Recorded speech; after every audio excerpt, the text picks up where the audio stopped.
उम्मीद है कि इसकी शहादत के बाद जल्द ही वो जो जिन्होंने घिनौना ये जुर्म किया है इंशाअल्लाह पकड़े जाएंगे। ये जो आजकल बहुत ही लफ्ज़ यूज़ हो रहा है लीक्स लीक्स लीक्स, तो लीक वो हमें थोड़ी सी मिली है।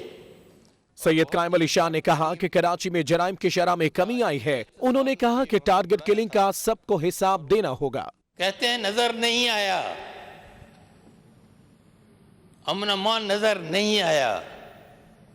अब एतराफ़ किया गया है कराची के अवाम ने, सिंध के अवाम ने इन 2 इंसिडेंट से पहले कि जनाब अमन अमान काफ़ी हद तक बेहतर हुआ है। वज़ीर आला सिंध ने विफाकी तहकीकाती इदारों को तनकीद का निशाना बनाते हुए कहा कि इनके सूबे में नैब और FIA ने यलगार कर रखी है। वज़ीर आला कायम अली शाह ने कहा कि कानून नाफिज करने वाले इदारों को मुजरिमों की सरकोबी के लिए मुकम्मल इख्तियारात दिए हैं। उन्होंने कहा कि सबसे ज्यादा दहशतगर्द कराची और सिंध में पकड़े गए।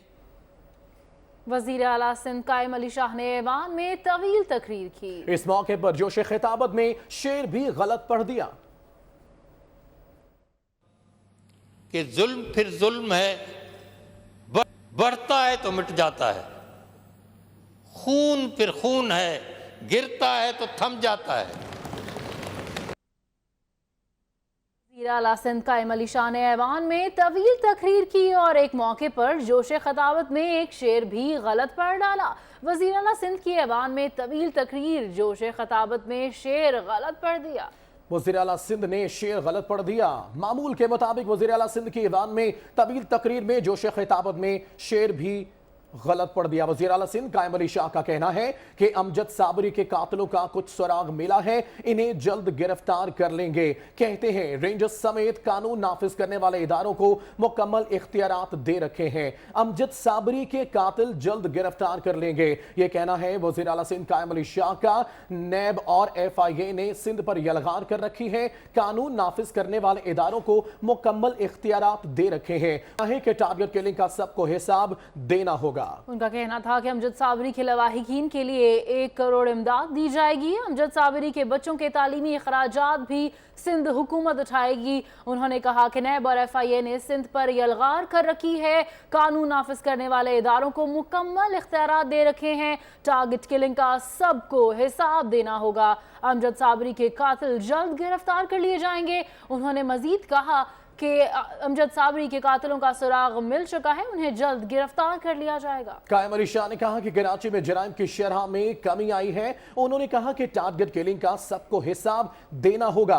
वज़ीर आला सिंध ने विफाकी तहकीकाती इदारों को तनकीद का निशाना बनाते हुए कहा कि इनके सूबे में नैब और FIA ने यलगार कर रखी है। इसी पर बात करेंगे तज्जियाकार मुजाहिद बरेलवी साहब से। मुजाहिद बरेलवी साहब, कायम अली शाह साहब ने आज जो खिताब किया सिंध असम्बली में, आप क्या कहेंगे इस पर?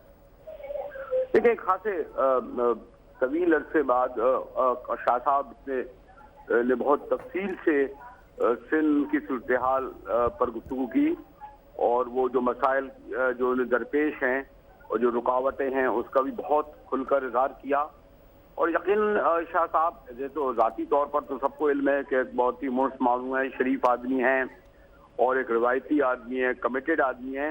लेकिन जो है इस वक्त जो सिंध की सूरत हाल है वो यानी ऐसी नहीं कि शाह साहब जिस नरमी से जो है वो सूरत हाल को संभालने के सिलसिले में इक़दाम का इजहार कर रहे थे। अब मसलन उनका खुद ये कहना है कि 6000 मैंने वाटर टैंकर में लिया है, यानी इसका मैंने अगर water board chief minister Sindh को 6000 का पानी दे रहा है तो इसका मतलब एक आम आदमी के साथ क्या सलूक हो रहा होगा, और ये बात कहकर वो क्या मैसेज देना चाह रहे थे, यानी वो इतने बेबाक हैं। और दूसरी तरफ बहरहाल ये भी हकीकत है कि जो इंतजामिया है वो बराह रास्त उनके काबू में नहीं है। और सॉरी टू से मुझे ऐसा लगता है कि सिंध में पैरेलल गवर्नमेंट्स कई चल रही हैं। रेंजर्स एक अपनी हुकूमत चला रही है, जिसे वफाक कहते हैं मियाँ साहब की, वो अपनी गवर्नमेंट चला रही है। और within the Peoples Party Shah साहब को ये बड़ा मसला है कि चीफ मिनिस्टर तो वो हैं लेकिन बिलावल हाउस से एक अलग गवर्नमेंट चल रही है, तो इसलिए जो है वो एक बेबस हैं। क्योंकि ये दोनों वाकई चले, मैं अमजद साबरी का तो target killing so many things उसको ऐसे कह सकता हूँ, लेकिन कम अज कम ये जो चीफ जस्टिस के बेटे का जिस तरह दिन दहाड़े एक मशहूर सुपरमार्केट के सामने अगवा हुआ है। उसके बाद तो मेरा ख्याल है आईजी समेत, डीएसपी समेत, डीआईजी समेत किसी को, और खासतौर पर सुपरवाइजर हुई, किसी को इस ओहदे पर फाइज रहने का हक हासिल नहीं है। ये दिन दहाड़े हुआ है, और आप सोचें कि जब इतने हाई प्रोफाइल ये लोगों का इतना हो रहा है तो आम आदमी के साथ क्या हो रहा होगा। और जिस तरह के लोग ये कहते हैं जनाब, बहरहाल शाह साहब को ये भी कहना चाहिए था, जैसे मुझे उनसे बड़ी हमदर्दी है, क्योंकि जिस तरीके से वो दर्दमंदी से, दिलसोजी से बात कर रहे थे सिंध के इशूज की, कि भाई आप ये जो रेंजर्स को भी तो देखना चाहिए ना कि वो उस जगह पे मौजूद नहीं है। यानी वो हम जिस तरह बताते हैं कि साहब वो बड़ी अलर्ट हैं, जरा ऐसे मौके आए तो सिंध गवर्नमेंट को और चीफ मिनिस्टर को और पीपल्स पार्टी को गवर्नमेंट में खटेरे में खड़े कर देते हैं, और रेंजर एक अलग खड़ी नजर आती है। जनाब बाकी चीजों की जिम्मेदारी आप लेते हैं कि आप कॉमरेज ऑपरेशन कर रहे हैं, हर जगह मौजूद हैं, तो इसकी भी जिम्मेदारी जो है रेंजर्स के सरबराह को लेनी चाहिए कि ये क्या हो रहा है जनाब। ये खासतौर पर वाकई और मुजाहिद बरेलवी साहब इसी पर मजीद बात भी करेंगे, आप हमारे साथ रहिएगा। अपने नाज़रीन को बताएं कि वज़ीर आला सिंध कायम अली शाह ने इज़हार ख्याल करते हुए यह भी कहा कि नैब और एफआईए ने सिंध पर यलगार कर रखी है। नैब का यलगार था, एफआई का यलगार था, और एकदम आके हमारे एक एक्साइज सेक्रेटरी जो बहुत ही अच्छा आदमी है, इनका अजीज तो नहीं है, इनकी कौम का ज़रूर है मेदरो, एक बहुत ही नुमायां और अच्छा डिस्टिंक्टली ऑनेस्ट अफसर, उसको जाके उन्होंने गिरफ्तार किया बिला नोटिस।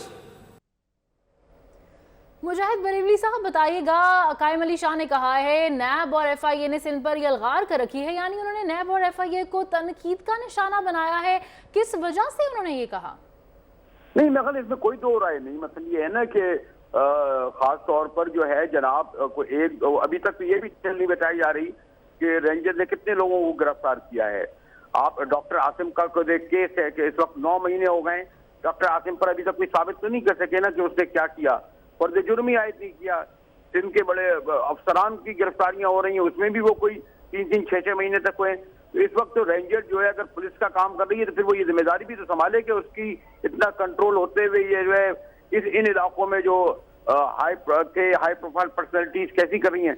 जब पूरा जो है वो एडमिनिस्ट्रेशन, लॉ एंड ऑर्डर की जिम्मेदारी रेंजर ने कबूल की है, तो फिर उनको इसकी भी जिम्मेदारी कबूल करनी चाहिए जो हो रही है। ये जब वाकई होते हैं तो सिंध गवर्नमेंट को कटहरे में खड़ा कर देते हैं, चीफ मिनिस्टर को कटहरे में खड़ा कर देते हैं, और इस सिलसिले में बिल्कुल वफाक और रेंजर ने सिंध हुकूमत के इख्तियारात को जिस तरह गज़ब किया है, उस पर शाह साहब का जो खिताब है वो एक बेबसी की मुबोलती सबूत है। और मैं तो ये कहता हूँ कि पीपल्स पार्टी को संजीदगी से ये सोचना चाहिए कि जैसे पहले भी बीबी कहती थी, इस तरह की हुकूमत वो अपने पास क्यों रखते हैं कि जब उनके पास जो है लॉ एंड ऑर्डर के हवाले से मुकम्मल तौर पर इख्तियारात ही नहीं। अगर वो इतने बेबस हैं तो उन्हें चाहिए कि बड़ा बेहतर वक्त है कि वो इख्तियार छोड़ दें और इन लोगों को जो लोग कहते हैं कि जी हम बड़ा कामयाब ऑपरेशन चला रहे हैं।